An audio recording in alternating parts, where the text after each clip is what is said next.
with Angie some discussion at the end, and we're hoping to have plenty of time for people to discuss and share what they may be doing in relation to commemorating the 250th anniversary. So thanks very much. Great.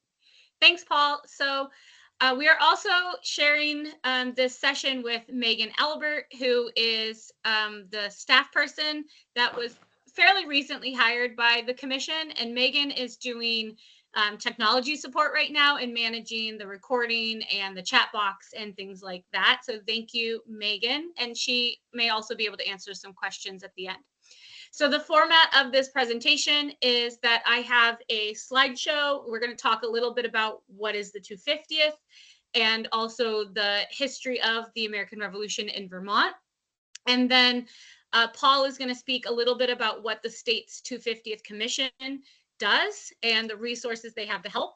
And then at least half of this time will be dedicated for discussion amongst the participants about what you're planning for the 250th, how can the commission support you, but also how can the other people in this conversation collaborate and support each other as well as we move towards this anniversary. So first off, really quickly about me, I am the executive director of the Ethan Allen Homestead Museum in Burlington. I started here in 2022, but prior to working here, I just want to do 2 quick shout outs for names that I see on the participants list in this meeting. I did work in Milton, Vermont with Kim, who I see is here representing the Milton Historical Society, where I ran the day camp program in the summers while I was in grad school. And I see Nicole Phelps also on this call, who was one of my professors at UVM in grad school, where I focused on Vermont during the Revolutionary War. So it's all coming full circle now. So thank you, Kim and Nicole, for your support in getting me to this presentation. So I am now going to move into the presentation. And here we go. So first off, we do wish to acknowledge that in Vermont, we are within the unceded territory of the original inhabitants of Endokina, the Abenaki, and in the southwest portion, the Mohican people. Their traditional and ongoing relationships with the land call us to learn to be better caretakers of the land as well. We offer respect to their ancestors, their elders, and their relations, past, present, and emerging. We recognize and wish to honor the responsibility that accompanies this acknowledgement of those relationships. So in 2026, it will mark 250 years since 1776, a pivotal moment in a larger historical era that included the signing of the Declaration of Independence, the outbreak of the American Revolution, and the creation of the political foundations of the United States of America. The years between 1775 and 1777 in particular were a watershed turning point that built upon what came before and set the stage for much of what was to come for the next 250 years. So, how should Vermont commemorate this important period in our history? Well, first up, we need to ask, what is commemoration and what does it mean to commemorate a historical anniversary? To commemorate is to call to remembrance or to mark an event by ceremony or observance. We choose the word commemorate because it represents the wide ranges of ways in which diverse groups might choose to remember this anniversary. Historical anniversaries give us an opportunity to imagine a better world by drawing on the reverence, pain, and hope of our collective history. So it is okay that people and groups will commemorate this anniversary in different ways. History is complicated, and learning about our history requires grappling with perspectives that might change what we think we know about the past. As historians do their work, they look at a wide range of evidence. They also examine the ways in which a host of factors such as class, gender, race, religion, and sexuality affect how historical events were experienced and understood by people in the past. History is for everyone, and so is commemoration. So Vermont's 250th Anniversary Commission was created in 2020 to plan, coordinate, and promote observances and programming that commemorate the key moment in our nation's history. The commission aims to inspire all Vermonters to learn from our collective past in building stronger communities for the future. We want to help you think about how your community, your historical site, museum, historical society, historical university department, or whatever your group is, how you might commemorate the anniversary in a way that feels right for you. The Commission will highlight a few themes during this commemoration to help us think big about the past and our world today. The first theme is forming identities, where we will examine how Vermont and Vermonters formed their identities during this time period. The signing of the Declaration of Independence in 1776 created a confederation of American states and a new independent American identity. At the same time, Vermont was forming its own unique identity, including the formation of the Vermont Republic, which existed from 1777 to 1791. The second theme is conflict and struggle. We'll examine what conflict and struggle looked like here in what is today Vermont. Vermonters were deeply engaged in struggles that marked the American Revolution, both in their daily lives as well as larger political, social, and military events that defined this period. The third theme is diversity of experience. We'll be looking at the diversity of experience during this time period. Many people in what is today Vermont found themselves caught in this tumultuous and historic moment, but their responses were different depending on their race, religion, class, gender, etc. The state's commemoration of the 250th anniversary will give voice to different ways in which Vermonters experienced this time period. And the fourth theme is legacies. We will be exploring the legacy of this period over the last 250 years. The creation of the United States in 1776 was an earth-shaking historical event, and for many, the revolution was full of unfinished promises, setting the stage for battles to come over the next 250 years. The events and actions of this era laid the foundations of the country that we share today.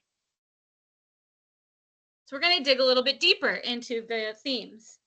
Many of us have basic familiarity with the general narrative of the period that goes something like this.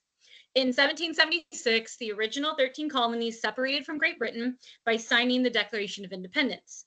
This led to the American Revolutionary War, the founding of the United States as an independent country, and the great American experiment of representative democracy. And while none of that is wrong, there is so much more to the story. And the state that is now Vermont was a key part of it all. So looking specifically at the identity of America, the truth is that the American population at the time was decidedly split on the issue of independence. In the constantly shifting realities of the revolution, individuals were forced to make choices for themselves that sometimes defied neat categorization, especially in the contested space of Vermont. And it wasn't just politicians and soldiers who conducted the revolution. Ordinary people contributed through their everyday actions while facing the reality of war. People of all races, genders, and classes participated, fighting for a range of causes.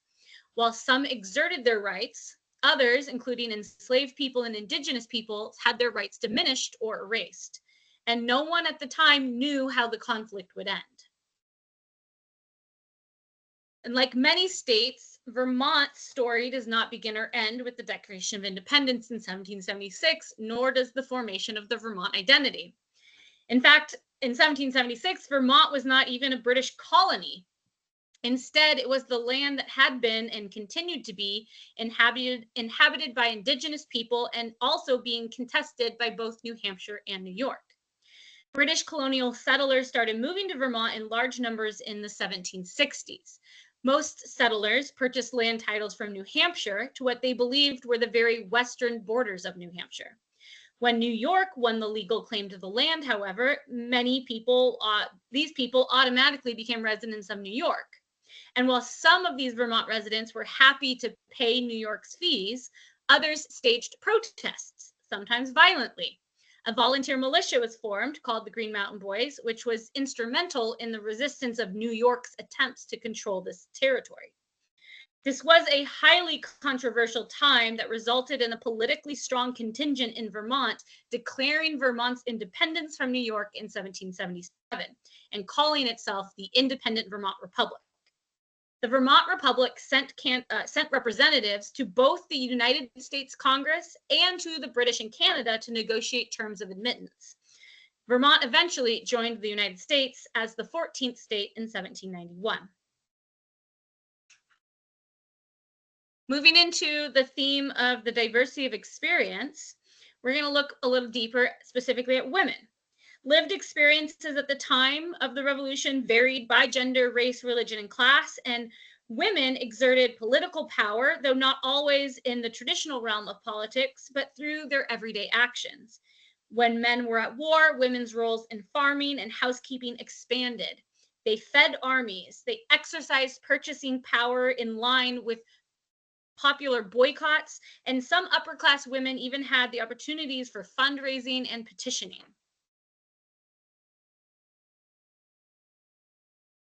The revolution also meant something different for many Black Americans and Black Vermonters. The institution of slavery was found throughout the British colonies, and some enslaved peoples hoped to seize their freedom by fleeing or joining the British Army.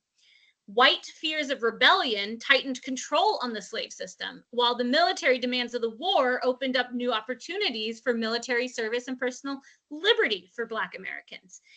And enslaved people asserted control through everyday resistance. Some northern colonies and eventually states sought to embody new ideals of individual freedom and independence by enshrining gradual emancipation into their state constitutions, including Vermont.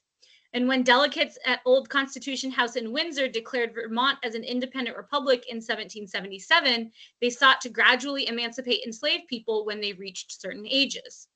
However, like many other free states, vague wording and power dynamics ensured that slavery and racism persisted in Vermont. Even those who did gain freedom from slavery often found that they never became totally free from facing discrimination and an inability to exercise their full rights. The American Revolution tore across the fabric of Indigenous life. It continued a nearly two-century trajectory associated with European trade and colonization of altering long-standing alliances and political structures. The revolution forced Indigenous people, as much as any others, to make consequential choices about their futures within a conflict that they had not begun. Many died because of the conflict and its indirect impacts, and others were forced to relocate. However, Native people and culture persisted throughout the trauma of the revolution and during the following 250 years of marginalization. Today, Native peoples and communities continue as thriving Indigenous cultures here in Vermont. The creation of the United States in 1776 was an earth-shaking historical event, and for the first time in centuries, a new nation was created based on the profound assertion of the equality of humankind. For many, though, the revolution was full of unfinished promises, setting the stage for battles to come over the next 250 years. Many in the United States today continue to aspire to the ideals established during the revolution. The events and actions of this era laid the foundations of the country we share today. And it was everyday people from a range of backgrounds who shaped what happened during these important years. By considering the ordinary and extraordinary lived experiences of a diverse range of people in revolutionary America, we gain a fuller understanding of the nation we have become and what continues to both unite and divide those who identify as Americans. So, for the 250th anniversary. So the 250th Anniversary Commission in Vermont builds on the work of Vermonters who remembered the American Revolution throughout many different moments in our history and in our nation and our state. We continue to learn from how these anniversaries were commemorated in the past, identifying who should be included and what stories were not shared in the past that should be shared now. Looking at these anniversaries and our evolving history help us to understand who we are as a nation, sparking several important questions and discussions for us to consider. For example, what does it mean to identify as an American? What does it mean to identify as a Vermonter? What can we learn from the diverse experiences of revolutionary Americans? How does the change-making and revolutionary spirit of the revolution travel through us in this century?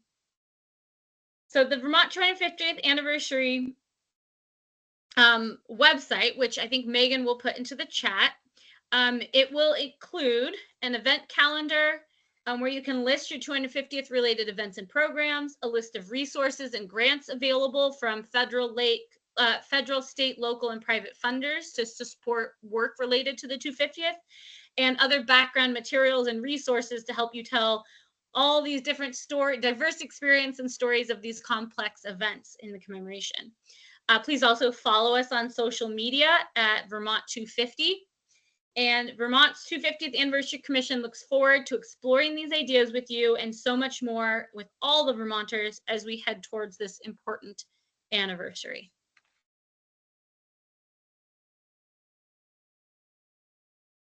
Okay. I am going to mute myself and let Paul take over now and tell you specifically what resources the Commission has for you. Hi, everyone. Welcome, and thank you for joining us today. So the Commission was created several years ago with the intent of giving us a long enough period of time to roll things out and to plan for the launch of a website, which working with the state is decidedly more complex than one might expect. But that website is now live and ready to go. There's a lot of valuable information on that, some of which I'm going to signpost for you in just a minute. Again, the commission is made up of a range of folks from the community. So we have people representing the Vermont Historical Society, the Vermont Arts Council, the Vermont Humanities Council. We have academics like myself. We have people from local historical societies and local museums from the state library. People who are involved in historical reenactment. So people with a variety of perspectives on this event and on the ways in which the 250th anniversary should be commemorated. The role or the goal of the organization, the commission itself, is really not to create programs. It's really to sort of facilitate. And so I think there are three things that the commission has primarily focused on. One is sort of information gathering and preparation. So that is pulling together some information that will be useful to people throughout the state. The commission connects, people on the commission connect with national and regional ongoing efforts. We try to find as many resources as we can to provide to people. And we do that mostly through the website, but we have regular meetings. And the commission, as Angie noted, also has a variety of committees, including the History and Research Committee, but also an Education Committee, a number of other, Marketing Committee, a variety of others. So we're trying to create a climate where we can facilitate the celebration of this commemoration, or the commemoration, I should say, of the 250th anniversary. So that's really the second point, is sort of facilitating, providing information to people so that they can be empowered to go on and think about the ways in which commemoration makes sense for their organization, their community, or in their individual lives. So that's the second point. And then the third point is really the point of this particular gathering today, which is to facilitate connections, to help people make connections, to further build on the relationships that many people already possess and many people are already cultivating. But this webinar was intended to give you a little bit of information, to give you a sense of the work of the commission, and then to give you an opportunity to talk with each other about the kinds of things you are either already doing or planning to do as we move forward. I did want to draw your attention to three things, a couple of things that are on the website.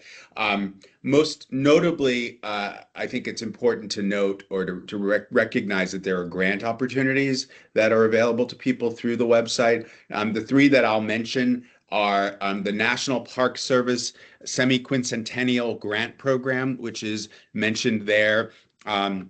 These are grants that are eligible, or local governments are eligible, nonprofit organizations, public and nonprofit institutions of higher education, Native American groups and tribes. So all of those folks have access to these grants, which can be used for a variety of purposes. And broadly speaking, it's sort of organized around questions of the founding of the nation. The second grant program is administered through the Vermont Historical Society. It's called the Vermont 250th Community Planning Grant. These are grants of $1,000 that will help people plan a range of activities in their local communities. And that includes facilitating community dialogues, doing exhibit work, possibly building collections, et cetera. And then lastly, and probably most significantly, the Champlain Valley National Heritage Partnership has a number of grants available to people. And these revolve around a variety of themes that are important to this commemoration. You'll see if you look at the website, there are the Making of Nations Interpretive Theme grants, which are up to $10,000. There are local heritage grants for $5,000, collections grants for building collections around these topics up to $10,000, and also internship grants up to $10,000. So there are a variety of opportunities that people can pursue. There are reading lists on the website, so people who are interested in reading more about the American Revolution, about this period in our nation's history, and about this period in Vermont's history can find material there as well. I think Megan has provided a link to the website and may have some other information that she wants to share with us as we move forward. But that's in a nutshell what the commission has been doing over the last few years. It's a committed group who meets regularly. We meet once a month. Well, we meet about once a month, sometimes a little less in the summer. The committees also meet about once a month.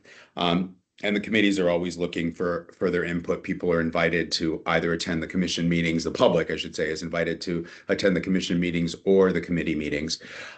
So with that, I think what Angie and I would like to do is simply open the floor. And Megan, do you want to moderate the discussion? You want me to moderate the discussion? And let people either share information about what they're doing, ask questions about the commission, which we'll try to answer to the best of our ability. But really just share information, share ideas, perhaps allow you to establish some links that you didn't establish or haven't been able to establish before. I imagine many of you will know each other. But that's the goal for the remainder of our time together today. So I think I'll open the floor, and maybe people can either raise their hand like this on the screen or use the raise hand function on I'm sorry, what are we on? Teams here. So I think Rick Moulton has his hand up. So Rick. I do. Can you hear me? We can. I'm a filmmaker, and my last documentary on PBS, which went national on 95% of the stations, was Lowell Thomas and the Rise of Broadcast News. I discovered there's never been a documentary made about Ethan Allen, and have jumped in to make a PBS documentary that we hope to release nationally in 2026. So I'm still getting my feet wet in research and getting buried in all the books and knowledgeable people. But this is a story rooted obviously in Vermont, and wanted to let you know that the film will be available for screening in 2026, and we'll be soliciting various experts throughout the state over the next 6 months, and go into production in the spring. So Ethan Allen, the man and the myth. So look forward to it, and I'm happy to answer any questions people might have about this hour-long documentary. That's great, Rick, and I hope there will be lots of opportunities for it to be screened around the state. That's super exciting. I really quickly just want to jump in. Of course. I put in the chat the link to Rick Moulton's Ethan Allen documentary project. So if anyone else wanted to look into it, or that also has the contact information. So if there's anyone else here in the chat who might have a location that would be great for screening the show, and you want to talk to Rick about it, you can use that website to contact him. I hope that's okay, Rick, that I added that in there. That's great. I really appreciate it, Angie. That's super. Sandal Kate, you're next.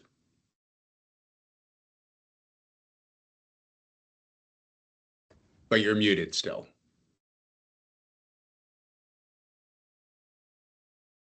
Hmm?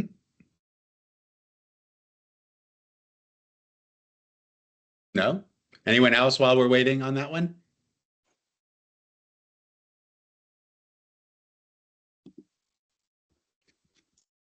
We'd be very curious to hear. Oh, Andrew, go ahead, please.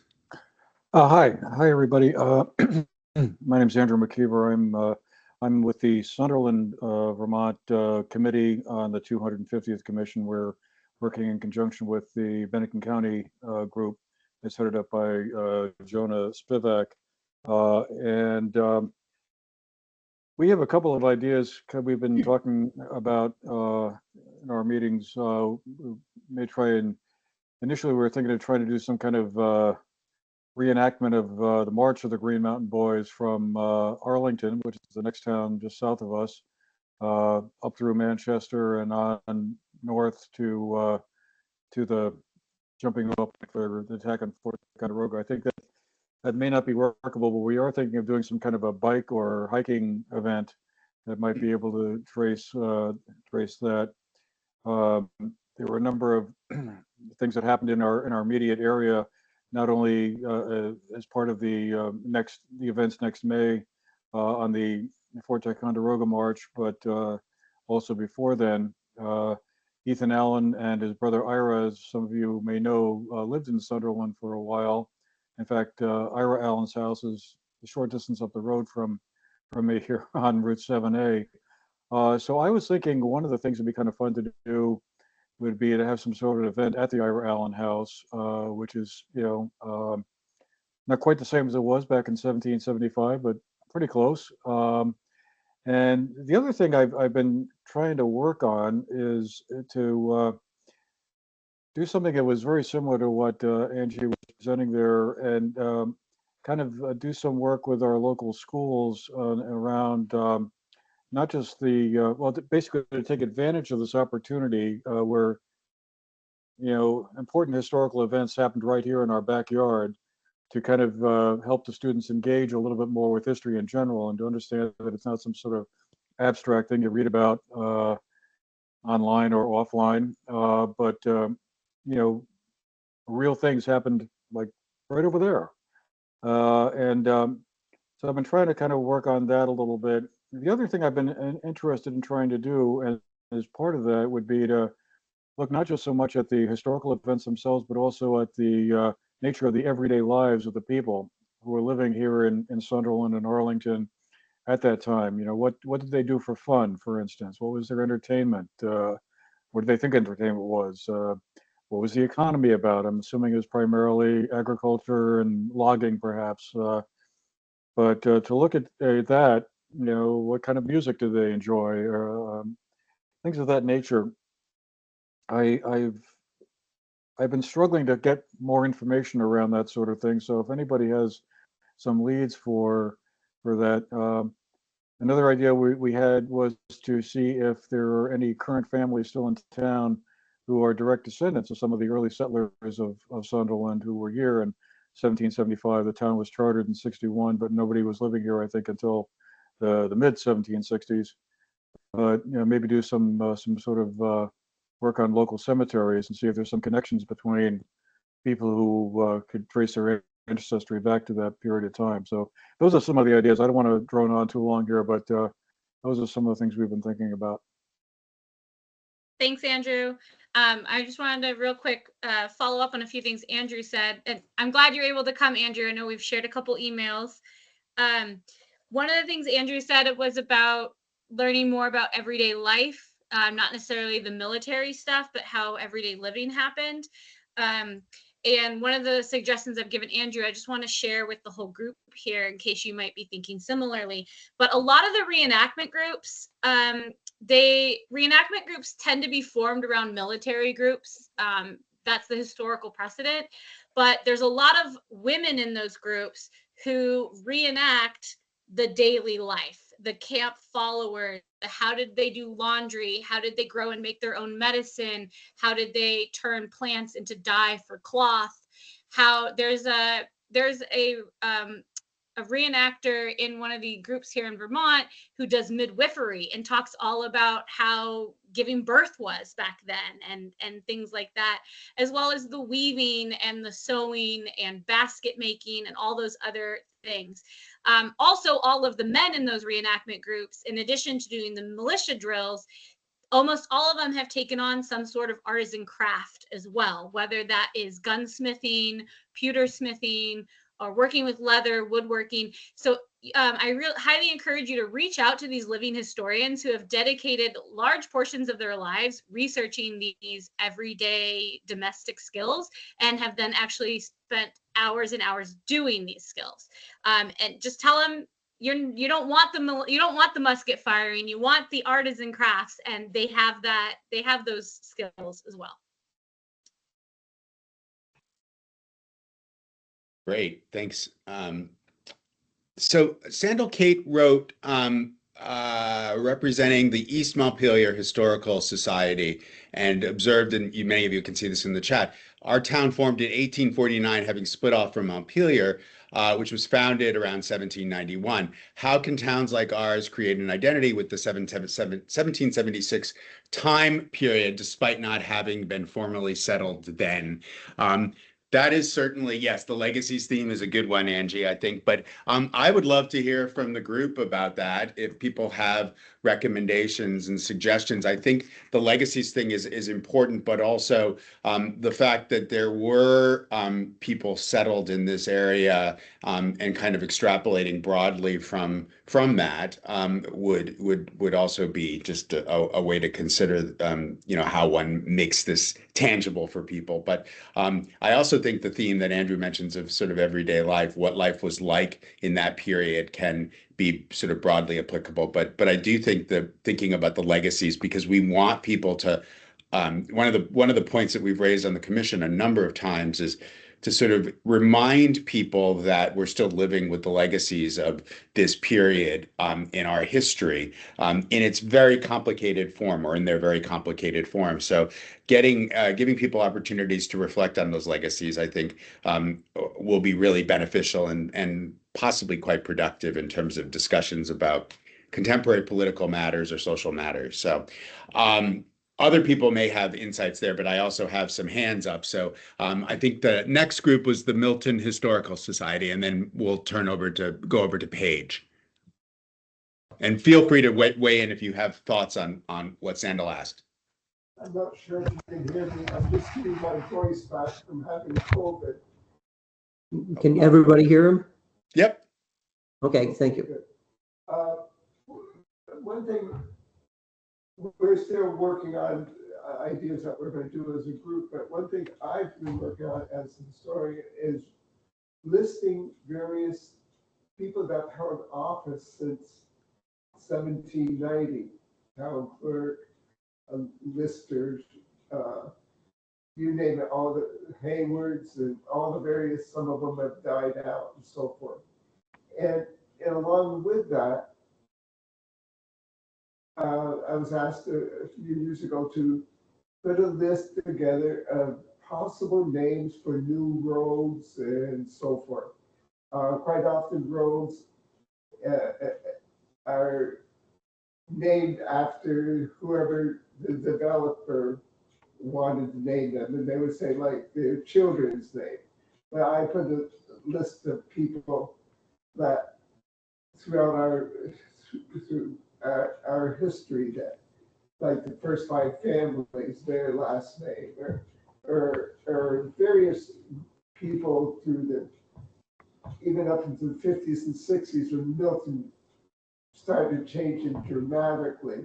Some of the people that helped put Milton to where it is today.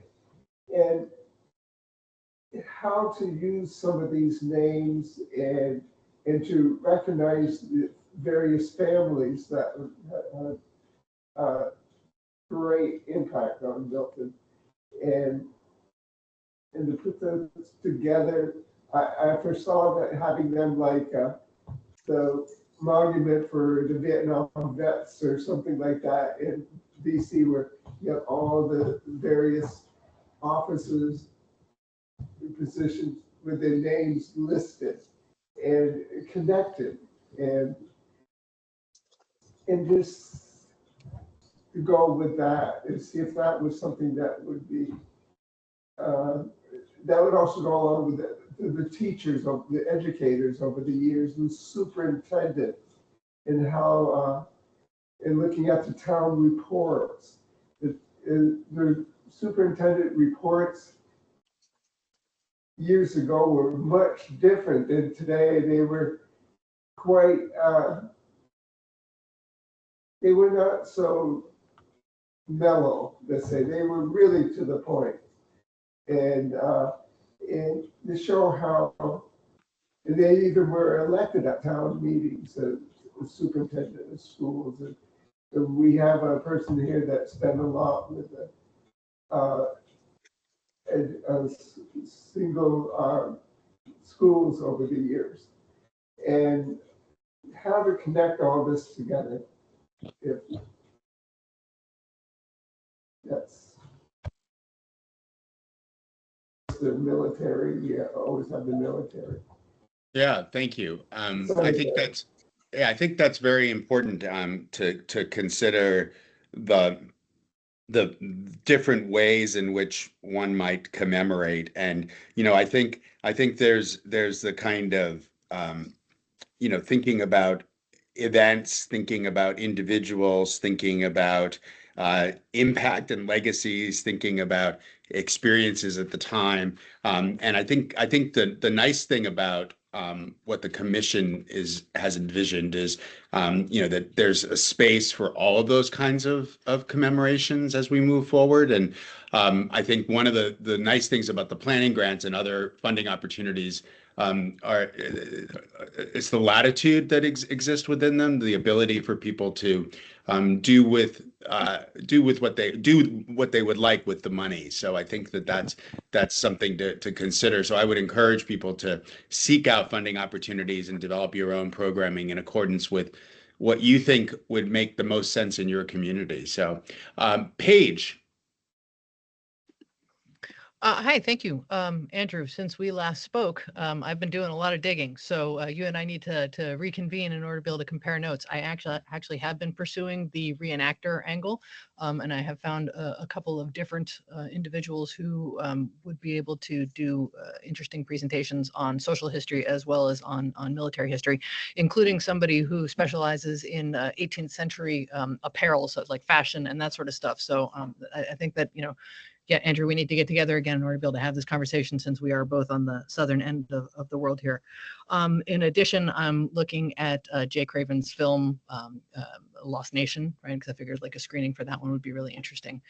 One of the questions that I do have though, and if somebody can just set me right on this one, when I look at the website for the Vermont History Grant, it says that grant applications will be accepted electronically with two deadlines, May 15th, 2024 and July 15th, 2024. So has that already passed? Is there another round of grant that's going to be opening up? I'm just because I'm very excited about being able to do programming, obviously, but coming from a library, we have limited resources.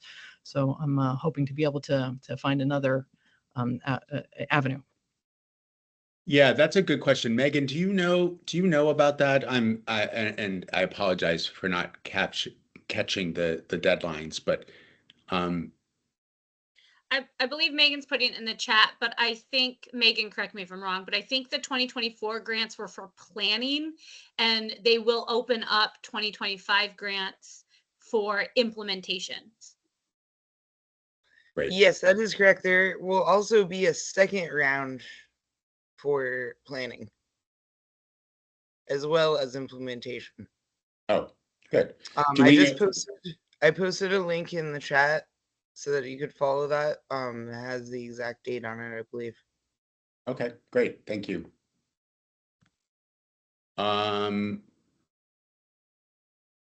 Dover, Ford.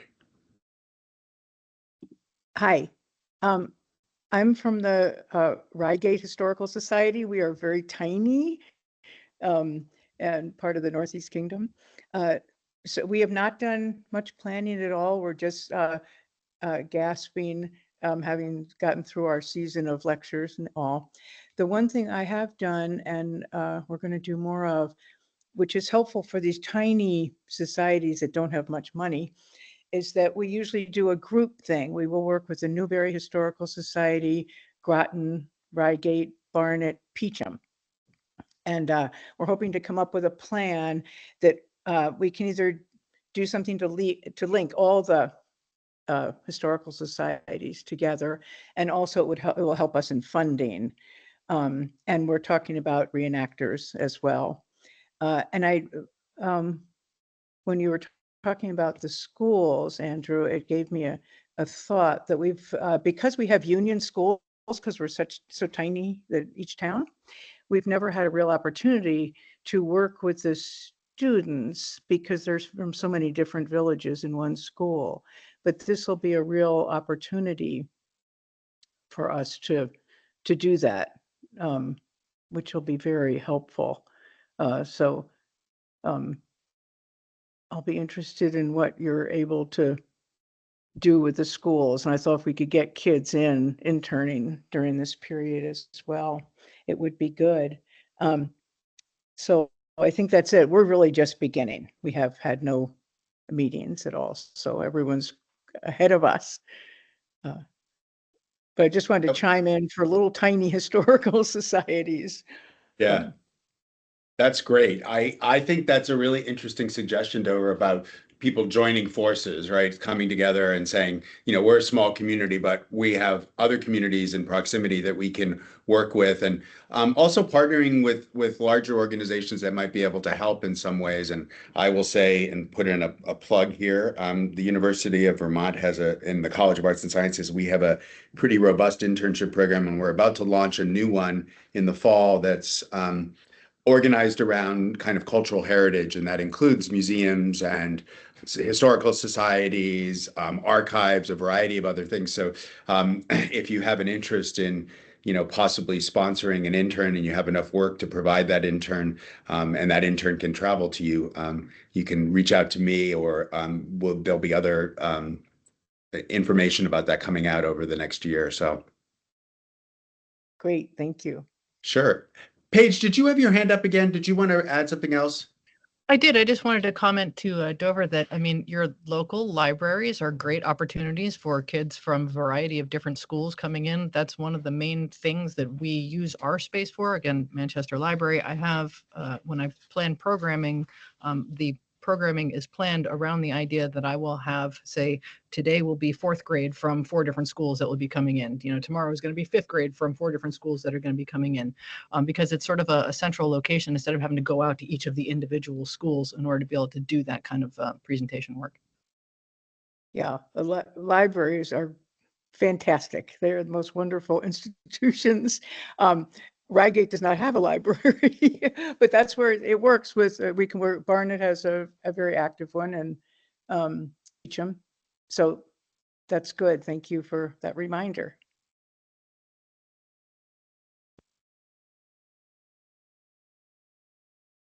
Do people who haven't weighed in, do you want to talk a little bit about anything that you might be doing or thinking about in your community? Any ideas you might have?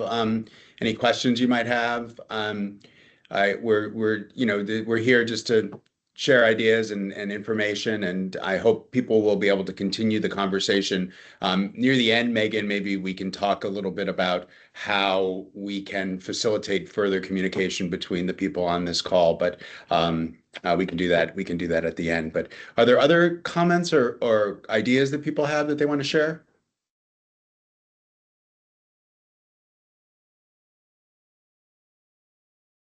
Okay. Well, if not, Megan, maybe you might say how we can facilitate further communication between the participants here as we move forward. Absolutely. I will add my email to the chat, but I will be sending a follow-up email based on the discussion of the webinar, and include some of the links that people have shared in the chat.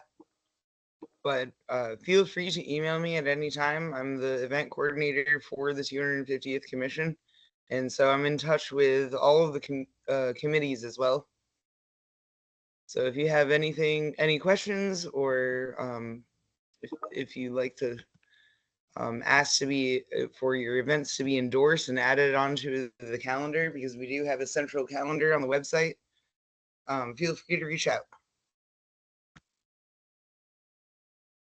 Yeah, and before we go, Sandal, Kate asked another question about does anyone know if anything will happen at the State House in Montpelier? I would imagine there will be. I don't know specifically of events, but Angie, do you know of anything, or does anyone else know of anything that's being planned? I don't know of any specific 250th events, but I know that the State House does field trips and they host students. And they're right next to the Vermont Historical Society's State History Museum. So a lot of times schools do field trips at both sites, one in the morning and one in the afternoon. So you can hit two birds with one stone. Mm-hmm. Yeah, and I would imagine that as we get further along, especially as we move into 2025, where there will begin to be some events commemorated in Vermont because of the nature of the history. So we'll start to see some development. So I'm hoping that we'll see information go up on the website and on that calendar that Megan just mentioned. All right. Let's I also see. would just like to add, I've put in a lot of resources into the chat box. So if you are logged into this call but haven't checked out the chat box, in addition to putting Rick Moulton's Ethan Allen documentary project link, I also put in the link to the National 250th website, especially if you had questions like Sandal did about how to commemorate this anniversary if your town didn't exist back then. Because that's actually the majority of the United States. It didn't exist back then. So most people commemorating the 250th are also doing so in a place that didn't exist during the Revolution. So there will be lots of ideas there. And also somebody asked about specifically the Vermont Republic and the Vermont Constitution. So there's links to the old Constitution House, which is a state historic site, and a link to Vermont Historical Society, who between them and UVM Special Archives, they pretty much have all of the historical documents from that time period. And then somebody else asked about clothing and fashion history. So I've linked in a YouTube video to a presentation we did here at the Ethan Allen Homestead Museum on that specific topic, and also the email address to our museum educator, because that is her own personal area of expertise, and she does rent herself out to other museums and historical organizations for presentations. And then I also linked in the chat box the 2 Revolutionary War reenactment groups, one in Northern Vermont, which is Warner's Regiment, and one in Southern Vermont, which is Whitcomb's Rangers. Although I believe Jonas is starting a new reenactment group in Southern Vermont. So there might be a third one coming soon. Great. Megan, are you typing an answer by chance to Paige's question? No. Yes, I was. Okay. So there was a question about the next round of grants from the Vermont Historical Society for the community planning. And unfortunately, they have not yet announced that. But as soon as they do, I will update the website. But another thing is that I'm working on a monthly 250th newsletter, so that any things that end up transpiring, we can all be on the same page, and that will be via email. Great. All right. Well, with that, I think we're just about at the end of our time. So unless there are any final questions or comments, I think we'll just thank you all for joining us. Thanks to Angie for doing the presentation and sharing the slides with us. And thanks to Megan for all the work that she's doing to assist the commission. And that's really valuable because everyone on the commission, this is not their day job. This is something we're all doing on a volunteer basis. So it's very helpful to have Megan help to keep us organized and mainly facilitate the sharing of information and communicating with people around the state. So thank you all for joining us. Thanks for your commitment to this, and we look forward to seeing what you all come up with. Thanks, Paul. Bye, everyone. Thank you. Thanks, everyone. Bye.